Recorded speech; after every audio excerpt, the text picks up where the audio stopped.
चुम्मा दे दे।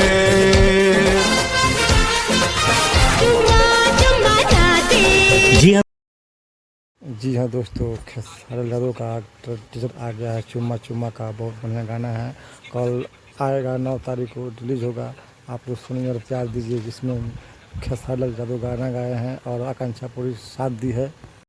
हेलो दोस्तों, कल तैयार रही है। पोस्टर आ गया है गाना का चुम्मा चुम्मा का, और टीजर भी आ गया है। बहुत ही जल्द धमाका होने वाला है। आप लोग इतना प्यार दीजिए, इतना प्यार दीजिए, गाना ट्रेनिंग में आ जाए। और पवन से गाना आया था चुम्मा चुम्मा, उसका रिकॉर्ड टूट जाए। इतना व्यू, इतना देखिए कि गाना एकदम ट्रेनिंग में आ जाए।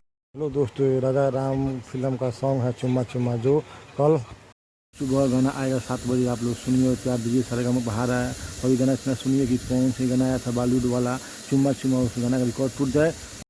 कल आप तैयार रहिए और हिला दीजिए, पूरा भारत भर में छा जाए गाना। और इतना सुनिए गाना एकदम नंबर 1 ट्रेनिंग पर आ जाए और ये पूरा भारत में छा जाए। इतना गाना बढ़िया है कि आप लोग सुनिए और दिल से सुनिए। बहुत गाना बढ़िया है। आप लोग इतना प्यार दीजिए, इतना प्यार दीजिए, गाना एकदम भारत भर में ट्रेंड करे, नंबर 1 सेक्शन में और म्यूजिक सेक्शन में ट्रेंड करे। कि पवन सिंह गाना आया था एक चुम्मा चुम्मा बॉलीवुड में, उस फिल्म का टक्कर दे दे। और इतना गाना हिट कीजिए, इतना हिट कीजिए कि गाना एकदम रिकॉर्ड बना दे, कि एक दिन में कम से कम 10 मिलियन गाना जाए। राजा राम फिल्म का सॉन्ग है चुम्मा चुम्मा, जो इसका डायरेक्टर है प्राग पाटिल और आकांक्षा पूरी साथ दी है और गाए हैं खेसारी लाल यादव।